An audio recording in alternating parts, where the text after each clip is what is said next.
Maegevanen Tolkien diri, Imlimbaire Matlin Sararda. Bienvenue dans un nouvel épisode de Tolkien en bref. Aujourd'hui, nous allons faire un point sur la vie de Fëanor, un personnage primordial pour l'histoire de la Terre du Milieu. Et nous allons assister à la libération de Melkor. Si vous ne saviez pas qu'il était emprisonné, eh bien faites d'abord un tour sur l'épisode parlant de l'enchaînement de Melkor. Vous êtes prêts? Alors partons en direction de Valinor.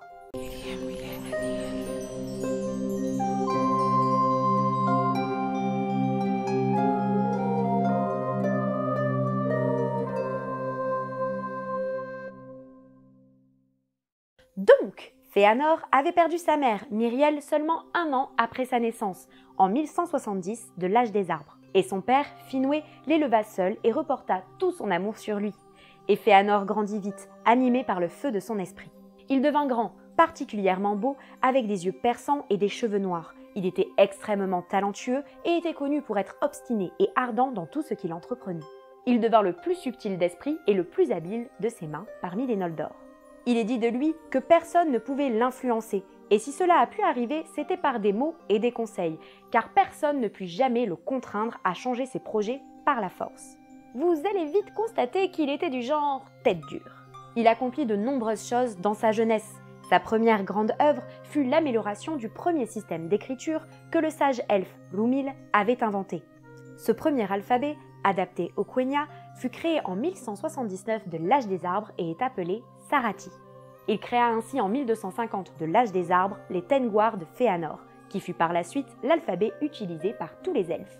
Il fut également le premier des Noldor à créer des gemmes encore plus grandes et scintillantes que celles que l'on trouve dans la terre. Il en confectionna des blanches et des incolores qui, si on les mettait à la lumière des étoiles, brillaient de reflets bleus et argent. Il créa également d'autres cristaux, permettant de voir de manière nette des choses extrêmement éloignées. Ouais, des jumelles quoi. Et dans sa jeunesse, il rencontra Nerdanel, la fille d'un grand forgeron des Noldor, particulièrement appréciée par Aule, appelée Marktan. Elle avait un esprit libre, était forte et emplie du désir d'apprendre. Son père l'avait instruite dans l'art de la forge du métal et de la pierre, domaine dans lequel elle excellait. Avec cet art, elle crée des statues des Valar dans leur forme visible, mais elle crée également des formes étranges et nouvelles, tout droit sorties de son esprit. Nerdanel aimait à s'aventurer loin des habitations des Noldor, et c'est lors d'une de ces excursions qu'elle rencontra Fëanor. Et ils devinrent compagnons lors de nombreux voyages. Et finalement, ils se marièrent. Nerdanel avait un esprit assez proche de celui de Fëanor, mais elle était plus raisonnée et patiente, plus encline à comprendre les esprits plutôt qu'à essayer de les dominer, et avait de grandes capacités d'observation. Elle fut l'une des rares personnes capables de calmer un peu Fëanor lorsque le feu de son cœur l'emportait. Son père Finwë se remaria en 1185 de l'âge des arbres. Pour plus de détails, un petit tour par l'épisode sur la lignée royale de Finwë s'impose. Ce qui le contraria particulièrement, et il n'appréciait guère sa belle famille et préféra vivre loin d'eux. Fëanor resta donc longtemps auprès de Marktan, qui lui enseigna beaucoup dans l'art de la forge, et il parcourut le Valinor en compagnie de Nerdanel. Et certains voient dans cette scission entre les enfants de Finwë les graines des malheurs à venir, disant que si Finwë avait su gérer sa peine et se contenter de son fils unique, alors de grands maux auraient été évités. Mais nous n'aurions alors pas eu Fingolfin et Finarfin, ni leurs descendants, ce qui aurait été fort dommage. Nerdanel et Fëanor conçurent 7 fils. Ils ont pas chômé. Dont certains héritèrent du tempérament de leur père, et il est dit que c'est le couple d'elfes ayant eu le plus d'enfants. Nous avons donc Maedhros, surnommé le Grand, aux cheveux roux, teinte rare chez les Noldor, héritage de son grand-père Marktan. Maglor, un des plus grands chanteurs elfes et bardes exceptionnels. Celeborn le Beau, qui aimait particulièrement la chasse et qui était proche du Vala Oromé. Caranthir, appelé le Sombre à cause de son caractère implacable et impulsif. Curufin, le Subtil, qui est celui qui hérita le plus de l'habileté de son père. Et enfin, les jumeaux Amrod et Amras, eux aussi aux cheveux brun-roux, qui se ressemblaient de corps comme d'esprit et qui devinrent tous deux de grands chasseurs. On va beaucoup parler de Fëanor et de ses fils, donc c'est très important de bien retenir leurs noms. C'est donc dans cette période de félicité que les deux autres fils de Finwë, Fingolfin et Finarfin, se marièrent également et eurent leurs enfants. Les enfants de Fingolfin et Finarfin étaient très proches. Fingon, Turgon et Aredel sont les enfants de Fingolfin dont il faut retenir les noms. Et Finrod, Orodreth et Galadriel sont les plus importants à retenir pour les enfants de Finarfin.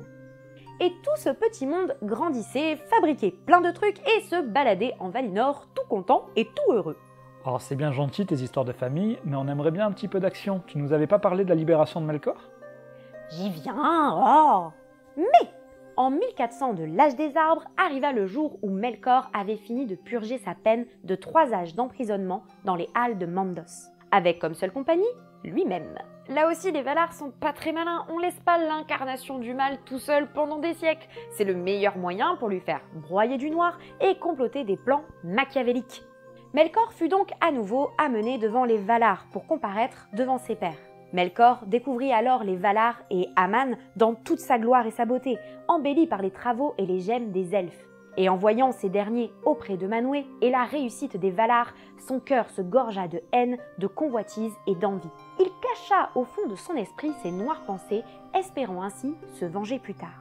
Melkor sortit son plus beau jeu d'acteur et s'humilia aux pieds de Manwë, implorant pardon, disant qu'il regrettait d'avoir commis tant d'atrocités et que si on lui permettait d'être libre, il aiderait les Valar dans tous leurs travaux et surtout à réparer le mal qu'il avait fait.